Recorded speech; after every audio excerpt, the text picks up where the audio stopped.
Amis du Chronodox, bonjour. Aujourd'hui, nous n'allons pas parler d'un super-héros, mais d'une famille de super-héros qui est celle des 4 Fantastiques. Ces héros sont peut-être moins connus que d'autres actuellement, car ils n'ont pas eu de réel succès sur le grand écran. Cependant, ils en ont connu beaucoup dans les comics, les bandes dessinées américaines, et nous savons que le succès de ces super-héros a tenu au fait que ceux-ci souvent disaient quelque chose sur la société au moment de leur parution.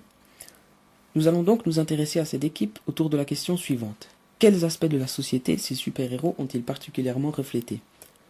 Pour réaliser cette vidéo, je vais m'appuyer sur différents documents tels que des livres, des vidéos et des articles sociologiques et historiques.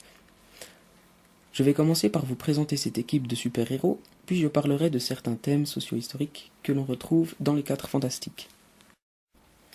En 1961, Stan Lee, qui avait alors 40 ans, ayant toujours eu l'ambition d'être un grand écrivain, mais dont le responsable favorisait l'action au texte dans les récits pour que les bandes dessinées se vendent mieux, finit par s'en lasser et dit qu'il partira et essaiera autre chose. Sa femme lui suggère alors qu'avant de partir, il crée une bande dessinée comme lui la voudrait, puisque le pire qu'il risquait était d'être renvoyé, alors qu'il voulait de toute façon partir. Coïncidence, à ce moment, Martin Goodman, l'éditeur responsable de l'entreprise, voyant combien la Justice League, récente bande dessinée de DC Comics, avait du succès, propose à Stan Lee pour une nouvelle série de mettre en scène une équipe de super-héros plutôt qu'un seul super-héros. Il profite donc de cette chance pour créer cette bande dessinée à sa façon, en mettant plus de réalisme dans cette œuvre, c'est-à-dire le fait de présenter une plus grande similarité avec la réalité que dans les bandes dessinées de super-héros classiques, afin que les héros aient une plus grande proximité avec les lecteurs. Stan Lee proposa par la suite à Jack Kirby de créer avec lui les histoires. Ayant travaillé ensemble sur les 102 premiers numéros, les deux écrivains gardèrent une cohésion exceptionnelle dans cette œuvre. Comme vous le savez peut-être déjà, le groupe des 4 Fantastiques est né de façon assez originale.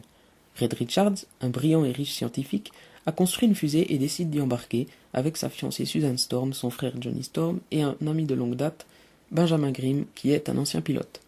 À peine après avoir quitté la Terre, la fusée est touchée par des rayons cosmiques qui affectent l'équipage et leur font perdre le contrôle de la fusée, qui revient et s'écrase sur Terre. Ensuite, ils découvrent qu'ils ont muté. Le corps de Reed est devenu élastique, celui de Suzanne peut devenir invisible, Johnny peut changer son corps en corps de feu et il peut voler, et Ben Grimm est devenu un être de pierre, doté d'une force colossale, mais dont l'apparence monstrueuse devient un sujet de moquerie. Il décide alors de s'appeler Monsieur Fantastique, la femme invisible, la torche humaine et la chose. Ayant pris conscience de leur super pouvoir, ils décident de le mettre au service de l'humanité. Dans leurs aventures, ils seront principalement montrés en train de combattre des super méchants. Ce qui unit les 4 Fantastiques et qui leur donne de gagner dans leurs aventures, c'est d'abord parce qu'ils sont une famille. Mais de quel genre de famille s'agit-il? Il faut savoir qu'au XXe siècle, la forme de famille la plus courante était celle qu'on a appelée en sociologie la famille conjugale, qui est une contraction de la famille paternelle qui dérive de la famille patriarcale romaine où l'autorité était dévolue au père.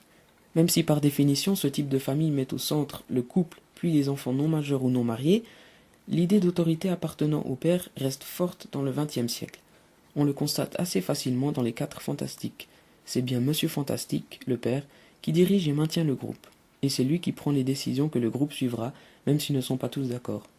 C'est également son nom que porte la famille, et c'est lui qui la représente. Les fois où il est absent, les autres ne savent pas quoi faire et tendent à partir chacun de leur côté, car ils n'ont plus cette référence principale à laquelle s'accrocher, qui est le père dans la pensée de la société patriarcale. Son pouvoir est une élasticité presque sans limite et fait en quelque sorte qu'il domine les autres. La femme invisible, quant à elle, a le pouvoir le plus discret du groupe, bien qu'elle se batte tout autant avec les 3 autres, autant physiquement contre leurs ennemis, autant psychologiquement contre les autres membres, pour être considérée, pour être reconnue par eux. D'ailleurs, plus l'histoire avance, plus elle est considérée et prend une place importante dans les récits. Voilà le reflet d'un combat du XXe siècle, pour la place de la femme dans la société et pour l'égalité des genres. Quant aux 2 autres membres du groupe, ils ont chacun un fort super-pouvoir comme une forte personnalité.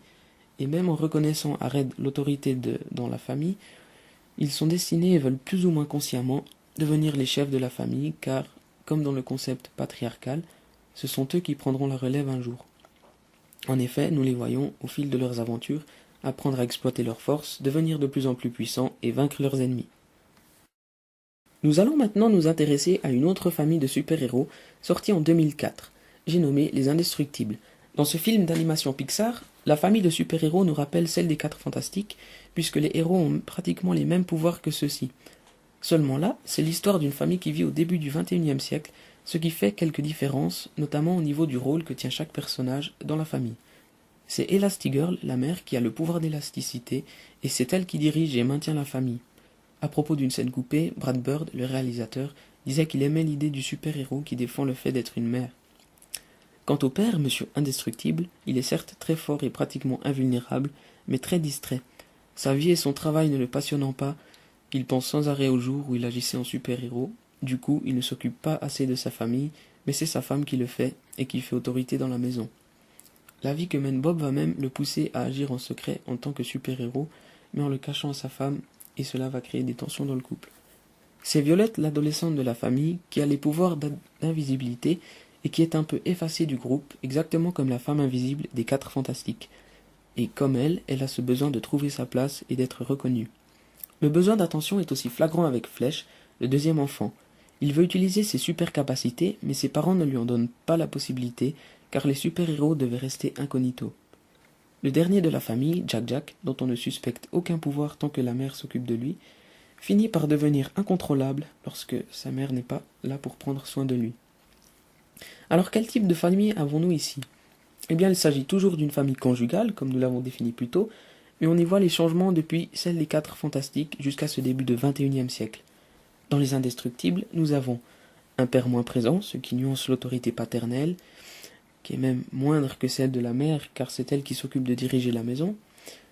Cette femme est mise en avant par le film pour valoriser le rôle de la mère et montrer que la femme a désormais acquis les mêmes droits que les hommes dans la famille. Et pour les enfants, nous voyons que l'on s'intéresse plus à eux en tant que tels plutôt qu'à ce qu'on veut qu'ils deviennent. Nous aurons tendance à appeler ce modèle de famille la famille nucléaire plutôt que conjugale, c'est-à-dire en se concentrant vraiment sur le noyau de la famille, à savoir des deux personnes souhaitant faire former une communauté de base et des enfants mineurs. Au cours du dernier siècle jusqu'au début de celui-ci, on constate que la famille a perdu de son influence paternelle et que la mère y a augmenté en considération au même titre que les enfants. Revenons maintenant aux Quatre Fantastiques, précisément à la première bande dessinée. Lorsqu'ils sont dans l'espace, la fusée ayant fonctionné à merveille, ils déclarent triomphants qu'il fallait qu'ils soient les premiers. Il s'agissait de la course à l'espace, compétition entre les États-Unis et l'Union soviétique dans le domaine astronautique depuis la fin des années 50. Pourtant, dans le monde réel, c'est bien Youri Gagarin de l'Union soviétique qui fut le premier homme à effectuer un vol en orbite en avril 1961, suivi de l'Américain Alan Shepard le 5 mai. En fait, le premier épisode des Quatre Fantastiques fut mis en vente en août, mais sa réalisation était en cours déjà en avril 1961. La course à l'espace était alors un sujet très actuel, et le fait que Stanley y ait mis l'origine de ses héros et ait donné une réponse fictive à la question « Comment c'est dans l'espace ?» a forcément suscité l'intérêt des gens à l'époque. Par la suite, le combat idéologique entre Américains et Soviétiques donnera encore plusieurs idées aux auteurs, par exemple pour le personnage du Fantôme Rouge, un super méchant soviétique utilisant des singes pour l'aider, illustrant des communistes n'ayant pas le choix d'obéir, entraînés par leur chef.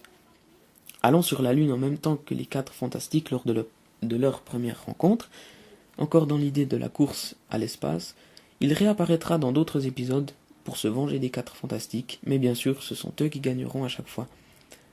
Si vous voulez en savoir plus sur les super-héros en rapport avec la guerre froide, je vous invite à regarder les épisodes 3 et 6 sur Captain America et Iron Man.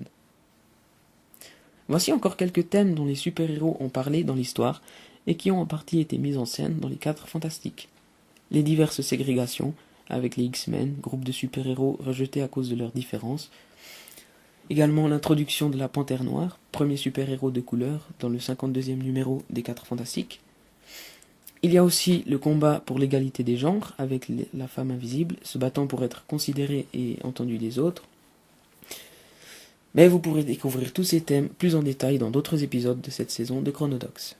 Pour terminer, une petite anecdote. Comme on peut le voir dans les premiers numéros, les Quatre Fantastiques n'avaient pas de super costumes, car Stanley ne trouvait pas nécessaire de leur en donner en disant que s'il avait des super pouvoirs et que son identité était connue, il n'enfilerait pas un costume pour les utiliser. Mais il reçut beaucoup de courriers de ses fans répétant que la bande dessinée était géniale, mais qu'il fallait absolument que les héros portent des costumes.